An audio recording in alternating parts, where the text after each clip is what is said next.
About 3 or so years of constant everyday use with the Fujifilm X100V, I found myself taking a break from it. It wasn't intentional at first, I just had other gear to try, but testing other gear quickly became enjoying other gear, and before I knew it, 6 months had passed without picking up my X100V.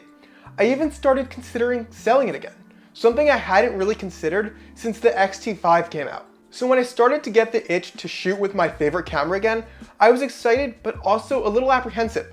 What if the shooting experience and the photos didn't live up to the memories of using this camera in the past? Would it finally be time to sell? Well, there's only one way to find out. This is my 3-year, very long-term review of the Fujifilm X100V. Let's dive into it.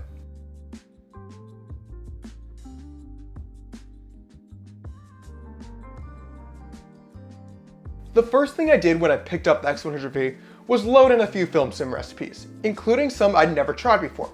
I originally loved this camera because I could endlessly experiment with different looks, and I set it aside only when I thought I had tried every recipe that interested me, or maybe was rather just bored of them.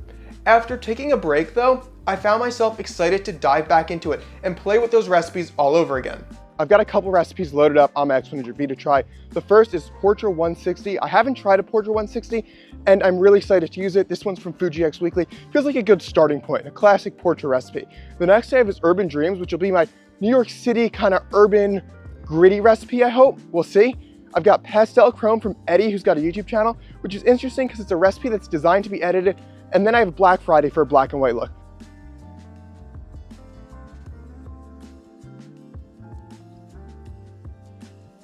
The first thing I noticed when picking up the X100V again is how nice it felt, even compared to the X-T50 I'd used a few months ago, and especially compared to the Lumix S9 I'd been daily driving over the last few months.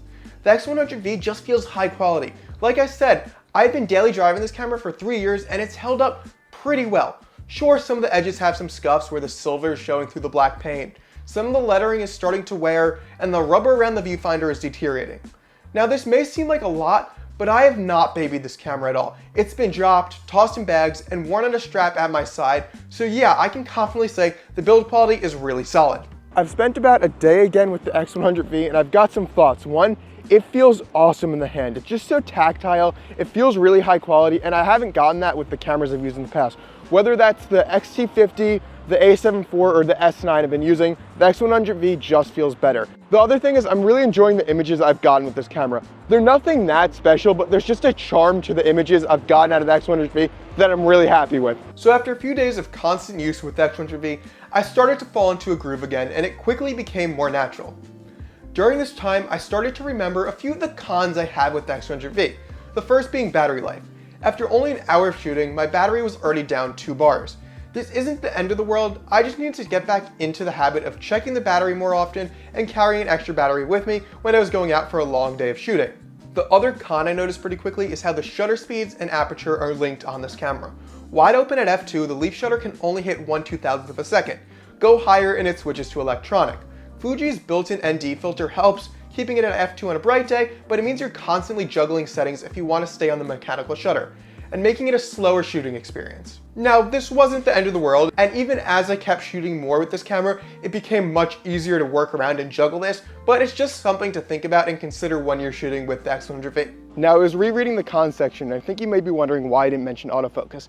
And that's because, despite the autofocus not being good, I really enjoy using single-point autofocus on the X100V. It's not as good as my Sony, it's not as good as my Lumix, it's not as good as Canon, but it's a really enjoyable single-point autofocus experience that I haven't experienced on any other camera I've used. I really like being able to put the point where I want it, and it really helps me compose my shots with a little more thought. Is it the best autofocus? No. Are shots missed? Yes. But is it really enjoyable? 100%. Like I said, I'm not saying the autofocus is good, and I basically avoid using any tracking or zone modes with this camera, so if you're someone who prefers to focus with those modes, this may not be for you. However, if single point autofocus is what you prefer, this mode really shines on the X100V. Not because it's accuracy, but because of the UI and experience of shooting with it. And that brings me to the most important part of the X100V, the shooting experience.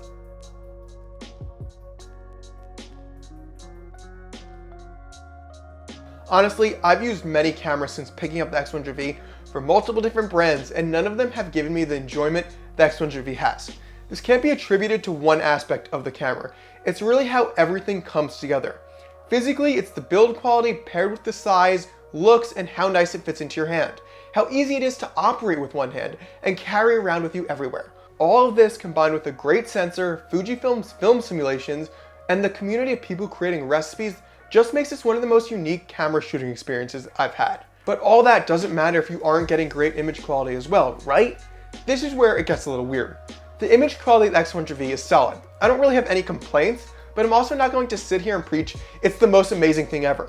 If you're after tack-sharp images, crazy shallow depth of field, or a clinical look, the X100V isn't for you. Personally to me, that's okay. Not every camera needs to or should be clinical, and that's part of the appeal. There's a softness and character to the image that works really well for this camera, especially when paired with the film simulation and recipes. And the recipes are by far my favorite part of the camera. Not only are you able to get amazing images using them, it's also a really fun way to experiment with photography.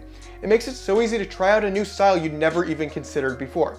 Every time you input a new recipe into the X100V, the whole camera feels new again. And a new recipe can change everything from what your subjects you want to shoot, to how you look at light, or even what time of day you'd like to shoot. A recipe like Portrait 160 is great for summer days and that warm look. Superior 800 if you want to go out on a rainy overcast day. Or maybe you're after that nighttime cine-still vibe, so you input cine-still 800T and head out for a late night photo walk in the city. Sure, you can achieve all these looks on any camera, but not the experience of seeing how the image will look before you take it. This leads to the recipe guiding your shoot, letting you turn off your brain a little and enjoying the experience of shooting more. On a side note, I've got a whole series of videos reviewing Fujifilm recipes, sharing when they work best, and giving example photos linked below. I can honestly say I've shot more JPEGs with the X100V than RAWs. But how are the RAW files? They're fine. They give you room to edit and create the look you want. However, I personally found I wasn't able to push them as far as other cameras I've used. Maybe it's because I'm in Lightroom and Fuji RAWs are known to not play as nice with them. Maybe my other cameras just have better RAWs, or maybe it's just me. It really is probably just me because I've seen some amazing edits using the X100V. I just think it's worth keeping in mind. Regardless of how I've enjoyed the experience of editing the RAW files, it doesn't matter because I enjoyed shooting JPEGs on this camera so much. Before getting into the conclusion, I do think it's important to mention one more thing, not about the X100V, but about the Fujifilm community. It is by far the most positive camera community I've been a part of.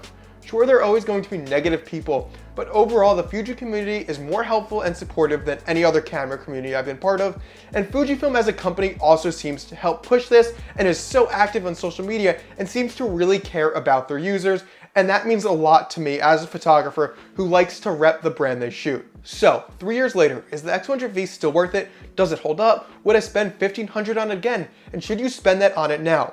Like any other camera, it's really personal preference based on what you value.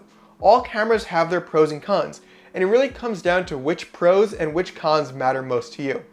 If you're looking for an everyday carry camera that feels amazing in your hand, has a fantastic shooting experience, and a unique image, the X100V or X106 are both great options, and I'd gladly pick one of those up again in a heartbeat. However, if you're after the best image quality, the clinical sharpness, and great video features, the Lumix S9 is a better choice.